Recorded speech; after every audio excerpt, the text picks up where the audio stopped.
سورہ بقرہ دوسری یہ سورہ ہے ترتیب کے اعتبار سے. بقرہ کا مطلب ہوتا ہے گائے.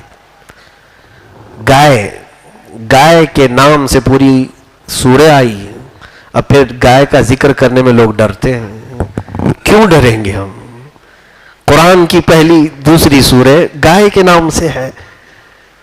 گائے کا ذکر آیا ہے لیکن وہ الگ انداز میں آیا ہے. گائے کی پوجا کے اعتبار سے ذکر نہیں آیا ہے, اس کو کاٹنے کے لیے آیا ہے. کاٹنے کے اعتبار سے ذبح ہوئی تھی لیکن کس لیے؟ کھانے کے لیے نہیں. جو قرآن پاک میں ہے وہ میں بتا رہا ہوں. ہوا یہ تھا کہ بنی اسرائیل میں ایک شخص کا قتل ہو گیا تھا. قتل ہو گیا تو لوگ اس کے جو خاندان والے تھے سب موسیٰ علیہ السلام کے پاس آئے. بڑا مالدار شخص تھا, پیسے والا تھا, لیکن کسی نے مرڈر کر دیا. آئے موسیٰ علیہ السلام کے پاس, کہا کہ اس کا قاتل ڈھونڈ کر کے بتائیے, کون مارا ہے معلوم نہیں. یعنی اس وقت بھی لوگ غیب کی باتیں پوچھنے کے لیے نبیوں کے پاس آیا کرتے تھے. قاتل کون ہے یہ معلوم کرنے کے لیے موسیٰ علیہ السلام کے پاس آئے. سیدنا موسیٰ علیہ السلام نے رب ذوالجلال کی بارگاہ میں یہ معاملہ رکھا کہ مولا میری قوم آئی ہے میرے پاس, میں ان کو قاتل کیسے بتاؤں کہ جو مرا ہے اس کو قتل کس نے کیا؟ اللہ تعالیٰ کی طرف سے حکم آیا. ایک بات یاد رکھے, اللہ تعالیٰ کے ہر حکم میں حکمت ہوتی ہے. بندے کے سمجھ میں آئے نہ آئے, مسلمان کا معنی بھی یہی ہوتا ہے سر جھکا لینا. یہ مت پوچھو کہ کیوں یہ حکم دیا جا رہا ہے, یہ ہمارا کام نہیں ہے. اللہ نے فرمایا رکوع کرو, تم یہ مت پوچھو ایسا رکوع کیوں کیا جاتا ہے, الٹا کیوں نہیں کیا جاتا. یہ حکمت تمہارے جاننے کی ضرورت نہیں, وہ اللہ بہتر جانتا ہے. اب بنی اسرائیل جو قوم ہے وہ موسیٰ علیہ السلام کی قوم موسیٰ علیہ السلام کے پاس آئی تو اللہ تعالیٰ کا حکم ہوا, اے موسیٰ ان سے کہیں کہ ایک گائے ذبح کریں. کیا کریں؟ ایک گائے ذبح کریں. اور موسیٰ علیہ السلام نے جب کہا تو وہ کیا کہنے لگے, اتتخذون ہزوا, اے موسیٰ آدمی مرا ہے اور آپ کہہ رہے ہیں گائے ذبح کرو. ہم قاتل پوچھنے کے لیے آئے اور آپ گائے ذبح. گائے سے قتل ہونے والے کا کیا تعلق ہے؟ کچھ سمجھ میں آتا ہے؟ نہیں سمجھ میں آ رہا ہے. مثال کے طور پر اگر کوئی میرے پاس آیا, آنکھ میں درد ہو رہا ہے, بہت تکلیف ہو رہی ہے, اگر میں اس کو چپل دے دوں تو وہ غصے میں آ جائے گا. میں آنکھ درد کی شکایت لے کر کے آیا ہوں اور آپ مجھے چپل پہنا رہے ہیں. ہاں یہ حکیم حکمت جانتا ہے. ایسا ہوا بھی تھا. شیخ سعدی رحمۃ اللہ علیہ نے فرمایا ہے کہ ایک شخص آیا حکیم کے پاس پیٹ درد لے کر کے, تو حکیم اس کی آنکھ میں انجیکشن کرنا چاہ رہا تھا. تو کہا یہ کیوں؟ میں پیٹ کے درد کی شکایت لایا ہوں, آپ آنکھ میں علاج کر رہے. کہا کیا کھایا تھا؟ کہا جلی ہوئی روٹی. کہا اسی لیے آنکھ میں انجیکشن کر رہا ہوں تاکہ دیکھ کے کھایا کرے. تو حکیم جانتا ہے کس کام کی کیا حکمت ہے. اب یہاں پر آدمی مرا ہے, اللہ نے حکم کیا دیا, ایک گائے ذبح کرو. لوگوں کو چاہیے تھا پوچھے نہ, کر دیتے ذبح, اللہ بہتر جانتا ہے. لیکن انہوں نے سوال کیا, اے موسیٰ کیا مذاق تو نہیں کر رہے آپ؟ موسیٰ علیہ السلام نے کیا کہا سنیے, اعوذ باللہ ان اکون من الجاہلین, اللہ کی پناہ میں جاہلوں میں سے نہیں ہوں. اس کا مطلب کیا ہوا؟ مذاق کرنے والا جاہل ہوتا ہے. انبیاء کرام علیہ السلام مذاق نہیں کرتے کیونکہ وہ رشد و ہدایت کے علمبردار ہوتے ہیں, وہ کبھی مذاق نہیں کرتے. اب سنیے, جب انہوں نے یہ حضرت موسیٰ علیہ السلام کا جلال سنا تو کہا ٹھیک ہے ہم ذبح کر دیں گے, لیکن یہ پوچھئے کیسی گائے ذبح کریں. اب انہوں نے سوال کیا, اللہ نے فرمایا قالوا ادع لنا ربك يبين لنا ما هي قال انه يقول انها بقرة لا فارض ولا بكر عوان بين ذلك فافعلوا ما تؤمرون. جب انہوں نے کہا اے موسیٰ اللہ سے پوچھو کہ کیسی گائے ذبح کرے, رب نے فرمایا ایسی گائے جو بچی بھی نہ ہو, بوڑھی بھی نہ ہو, بالکل جوان ہونی چاہیے. ٹھیک ہے ذبح کر دیں گے. پھر وہ ڈھیٹ قوم تھی, پھر پوچھا انہوں نے, اے موسیٰ آپ پوچھ لیں رنگ کیسا ہونا چاہیے گائے کا؟ اللہ نے پھر حکم نازل فرمایا بقرۃ صفراء فاقع لونها تسر الناظرین، بالکل پیلے رنگ کی گائے ہونا چاہیے، ڈبڈباتی رنگت کی، دیکھنے والوں کو بھا جائے۔ پیلے رنگ کی گائے دیکھا ہے آپ نے؟ اب حکم آیا ہے، جب پوچھو گے زیادہ تو حکم آئے گا، نیلا بھی ہو سکتا ہے، ہرا بھی ہو سکتا ہے، پیلا بھی ہو سکتا ہے۔ اب حکم آیا اس پر، ان کو ایک تو جوان گائے چاہیے، دوسری اب پیلی گائے ذبح کرنا ہے۔ جتنے سوال کرتے جاؤ گے مشکل میں بڑھتے جاؤ گے۔ پھر ان لوگوں نے کہا اے موسیٰ ہم کو شبہ ہو رہا ہے، ذرا یہ بھی پوچھ لیجئے وہ گھر والی چاہیے یا کھیت والی چاہیے۔ اب حکم آ گیا بقرۃ لا ذلول تثیر الارض ولا تسقی الحرث مسلمۃ لا شیۃ فیہا، اللہ نے فرمایا ایسی گائے جو کبھی کسی کھیتی میں کام نہ کی ہو اور کبھی کسی کے ہاں پلی ہوئی بھی نہ ہو، ایسی گائے ذلول، یعنی وہ کام کرائی ہوئی گائے نہیں ہونا چاہیے اور نہ کھیتی باڑی کی ہوئی جو ہل جوتتے ہیں۔ تو اب ایسی گائے لے کر کیا ہو؟ موسیٰ علیہ السلام کے پاس انہوں نے 3 سوال کیے، 3 بار میں اور بڑھا دیے۔ اللہ تعالیٰ فرماتا ہے کہ فَذَبَحُوهَا وَمَا كَادُوا يَفْعَلُونَ، وہ تو ذبح کرنے والے لکھتے نہیں تھے، جس کو کام نہیں کرنا ہوتا وہ بار بار سوال کرتا ہے، زیادہ پوچھتا وہی ہے جسے کرنا نہیں ہوتا ہے۔ بہرحال اب ایسی گائے ان کو ڈھونڈنا تھا۔ اب اللہ کی حکمت دیکھے، ذبح ہونے والی گائے سے قتل ہونے والے کے قاتل کا کیسے پتہ چلے گا؟ اللہ تعالی حکمتوں کو ایسے جوڑتا ہے، کبھی کسی کام سے کسی کو نفع پہنچاتا ہے اور اسی کام سے کسی کو ذلیل بھی کرتا ہے۔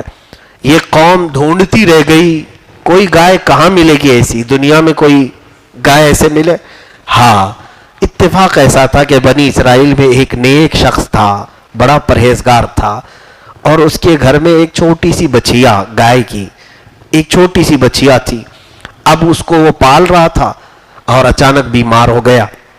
بیمار ہونے کے بعد اسے ایسا لگا، اس کا اکلوتا چھوٹا سا بیٹا تھا گود میں کھیلنے والا، سوچا میرے بیٹے اور میری بیوی کی پرورش کا ذمہ کون لے گا؟ اس نے یہ سوچا کہ اب میں بیمار ہوں، موت کے قریب سے قریب جا رہا ہوں، اپنی اس گائے کی چھوٹی سی بچیا کو لے کر جنگل میں آیا اور چھوڑ دیا۔ کیا کہہ کر کے اے اللہ میں یہ تجھے دے رہا ہوں، یہ میں تیرے حوالے کر رہا ہوں، میرا بچہ جب جوان ہو جائے تو یہ گائے اسے بڑی کر کے تو لوٹا دینا۔ یہ توکل کیسا تھا لوگوں کا، یہ یقین کیسا تھا کہ میرا بچہ گود میں کھیل رہا ہے ابھی میری بیوی کے، جب وہ جوان ہو جائے تو اس گائے کو بڑا کر کے تو لوٹا دے۔ اللہ پر توکل کرنے والے کا صلہ کیا ہوتا ہے یہ بھی سن لیجئے۔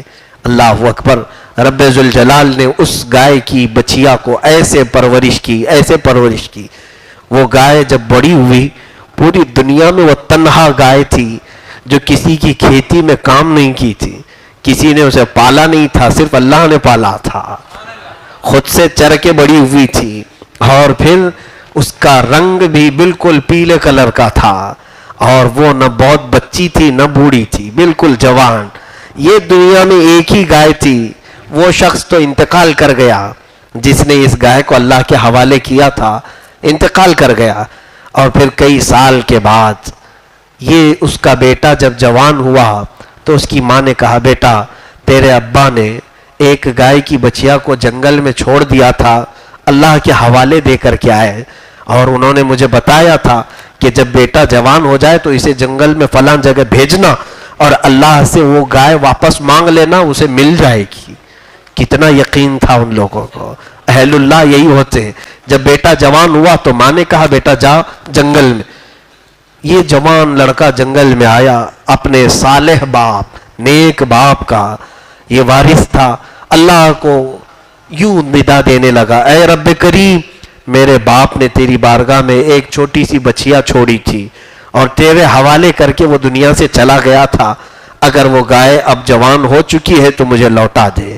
وہ ابھی ہاتھ اٹھا ہی رہا تھا کہ وہ بالکل فربا صحت مند تندرست گائے اس کے سامنے آ گئی۔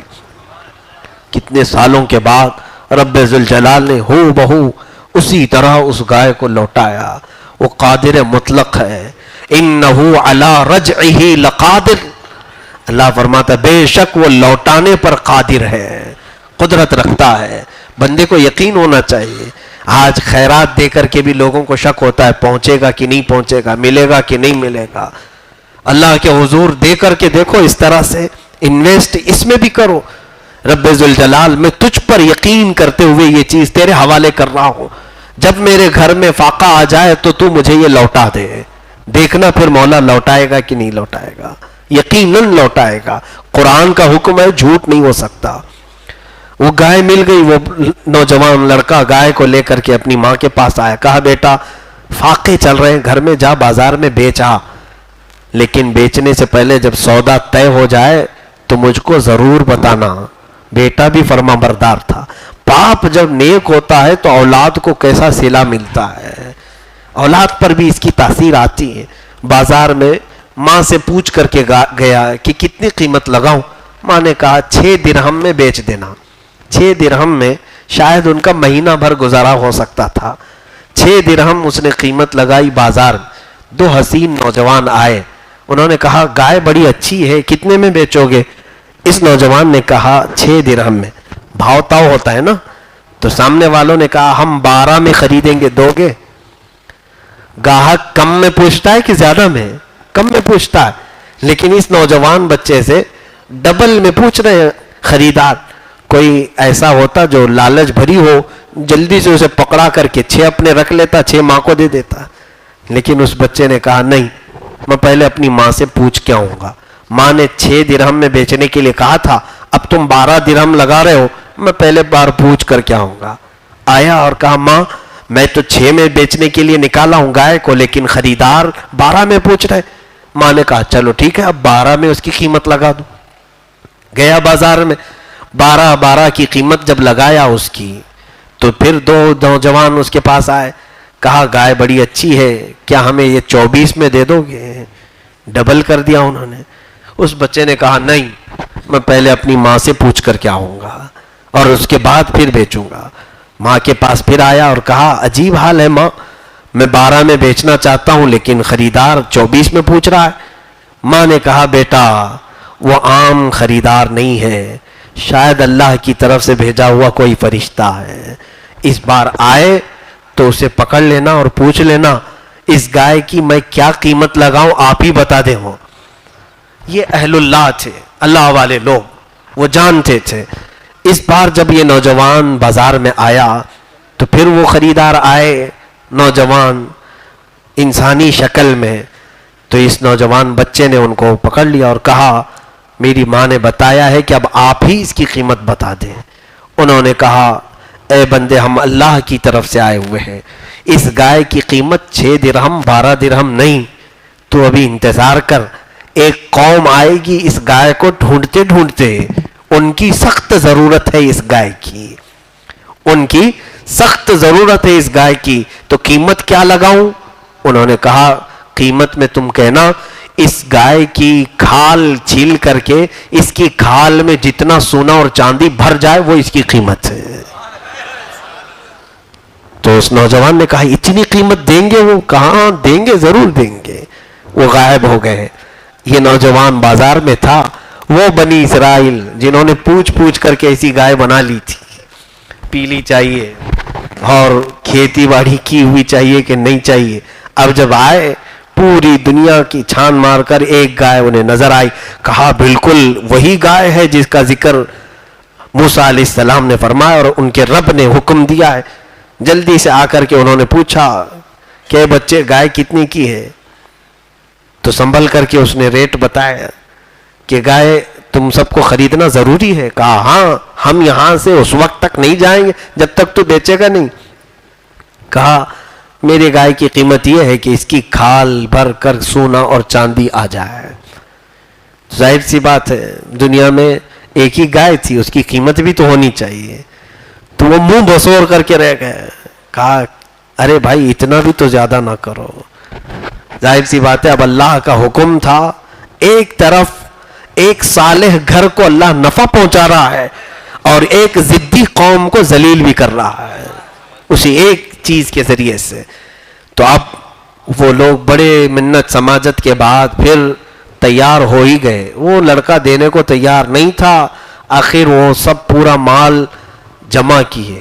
کون سا مال جانتے ہیں؟ جو قتل ہو چکا تھا بیچارہ, بڑا مالدار آدمی تھا, اس کا قاتل معلوم کرنا تھا. کون ہے قاتل؟ تو اسی کا پورا مال جمع کر دیا گیا. جس کا مرڈر ہوا ہے اس کا پورا مال جمع کیے تو وہ گائے کی کھال بھر کر کے ہو گیا سونا چاندی. اب جمع کر کے اس کو دیا گیا, اس بچے نے دے دیا, لے جاؤ گائے. اب گائے کا کرنا کیا تھا؟ اتنی مہنگی گائے, بہت مہنگی گائے تھی. اب حکم دیکھے اللہ تعالیٰ کا. اللہ تعالیٰ نے حکم فرمایا فَقُلْ نَضْرِبُوهُ بِبَعْضِهَا. اللہ فرماتا ہم نے کہا, اب تفسیر میں ہے کہ گائے کو ذبح کرو, ذبح کرو, پہلے اس کو ذبح کرو. اور اللہ فرماتا وَمَا كَادُوا يَفْعَلُونَ, ذبح کرنے والے لگ نہیں رہے تھے. پالا ہوا بکرا جلدی کوئی قربانی میں ذبح نہیں کر پاتا, بہت خرچہ کیا ہوں. یہ تو سونا چاندی دے کر کے لائے ہوئے تھے, دل بسور رہا ہوگا. ذبح کر دیا. اب حکم آیا رب تعالیٰ کا کہ اس کی پونچھ لے کر, اس کی دم لے کر وہ مرے ہوئے آدمی کے اوپر مارو. اب وہ مرے ہوئے آدمی کو انہوں نے اس کی پونچھ لے کر کے مارا, وہ زندہ ہو گیا. جس کا قتل ہوا تھا وہ زندہ ہو گیا. وہ اٹھا اور اٹھ کر کے بولا کہ مجھے میرے چچیرے بھائی نے قتل کیا اور میرا مال لینے کے لیے اس نے ایسا کیا, اکیلے میں مجھے قتل کر دیا. اب حکم تھا جس نے جس کو قتل کیا قصاص ہے, جان کے بدلے جان. تو ساری قوم تیار ہو گئی, موسیٰ علیہ السلام کے پاس آئے, کہا جس بھائی نے اس کو قتل کیا تھا مال ہڑپنے کے لیے, اس کو بھی لایا گیا اور قتل کر دیا گیا, قصاص. اور مال آلریڈی گائے کو دے دیا گیا تھا, بچا کچھ بھی نہیں تھا بنی اسرائیل کے پاس. اب یہاں پر کچھ چیزیں حکمتیں سمجھنے کی ہیں. اللہ رب العزت نے جو یہ حکم فرمایا, ہو سکتا ہے لوگوں کے ذہن میں آئے زندہ ہی گائے کی پونچھ لے کے مار دیتے, تو نہیں, ان سے ذبح کروایا گیا. بہت مہنگی گائے ہے, جب کسی مہنگی چیز کو ذبح کرو گے تو کوئی زندہ چیز بھی تمہیں نظر آئے گی. اپنے دل کے اندر جو غبار ہے اس کو جب ذبح کرو گے تو اللہ کے مشاہدات دیکھنے کو ملیں گے. اور یہ سب چیزیں اپنے اندر باقی رکھ کر کے تم چاہو گے کہ قدرت کے عجائبات دیکھو, نہیں ملیں گے. اب صوفیہ اکرام فرماتے ہیں اس سے درس یہ حاصل کرنا چاہیے کہ ایک مہنگی گائے اللہ نے ذبح کروایا, کس کے لیے؟ ایک قاتل معلوم کرنے کے لیے. کیسے یہ مرا ہے, اس کا قاتل کون ہے, یہ معلوم کرنے کے لیے بہت مہنگی گائے ذبح کروایا.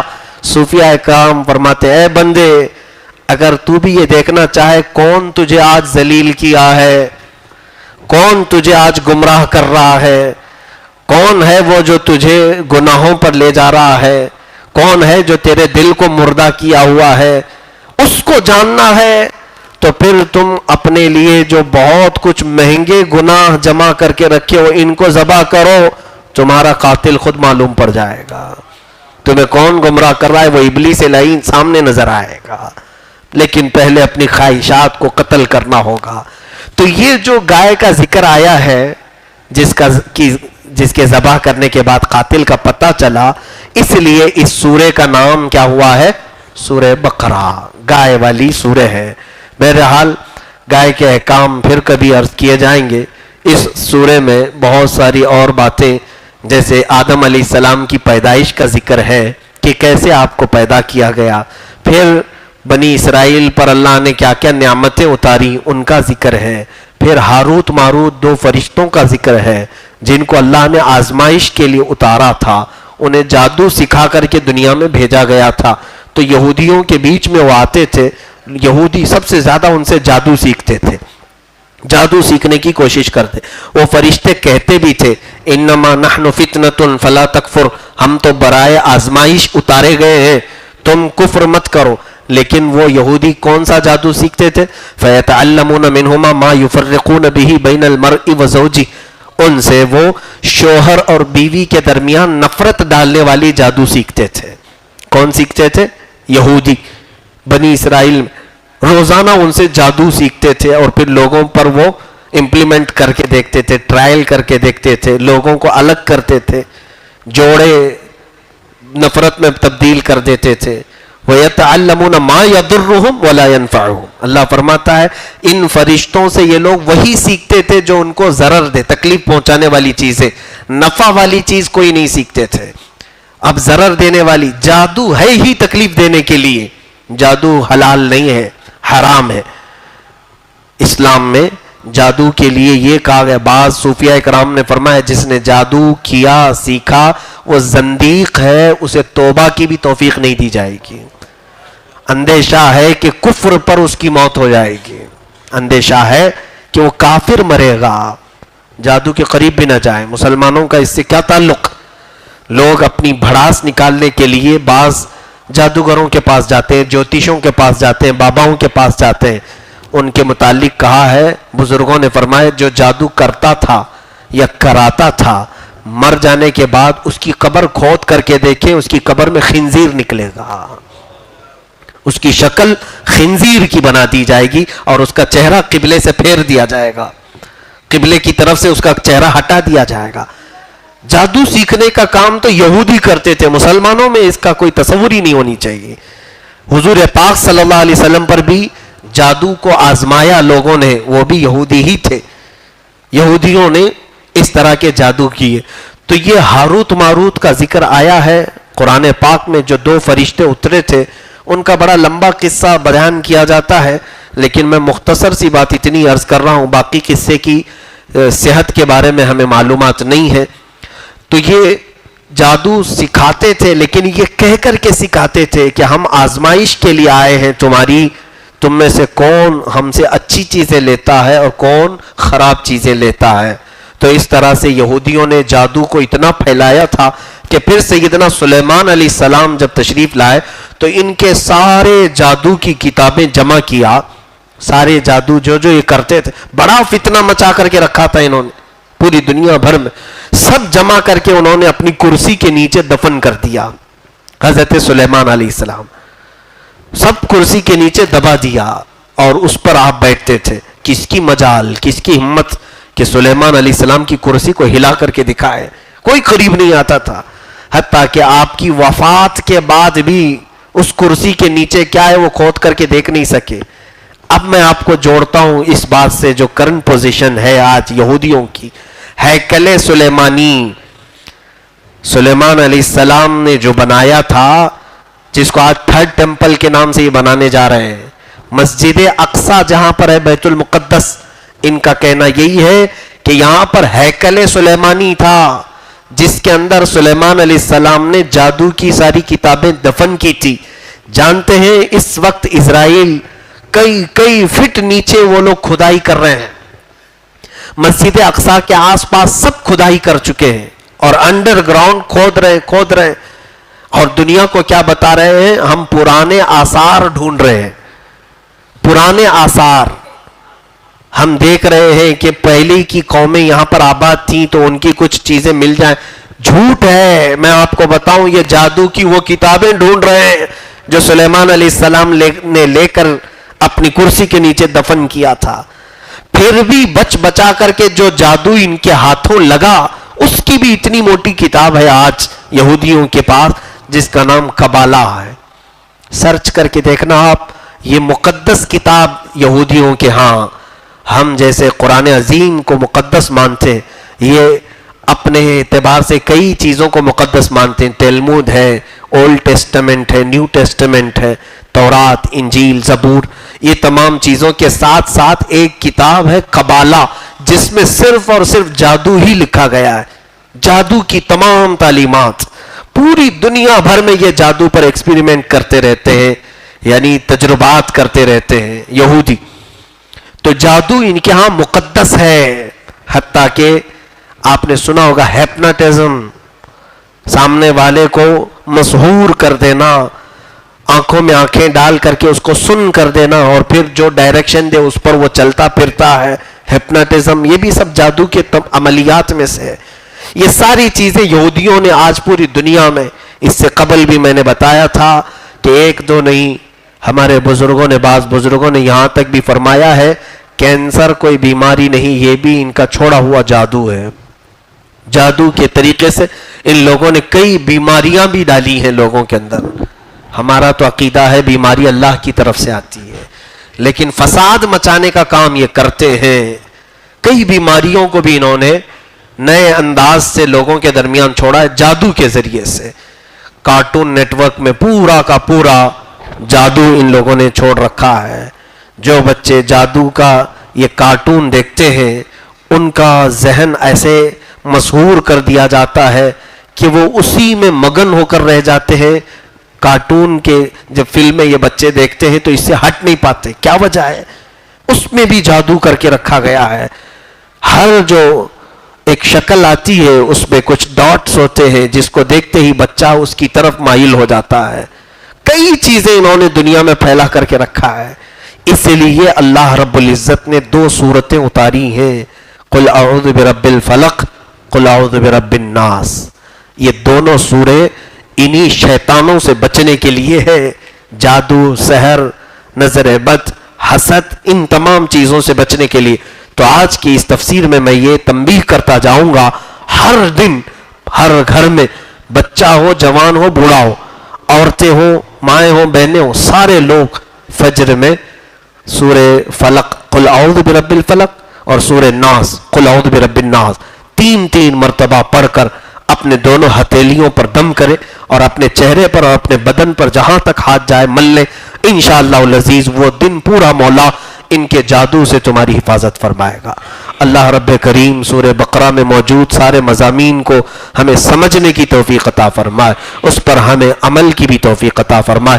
رب ذوالجلال قرآن عظیم کو سہولت کے ساتھ آسانی سے پڑھنے کی توفیق عطا فرمائے.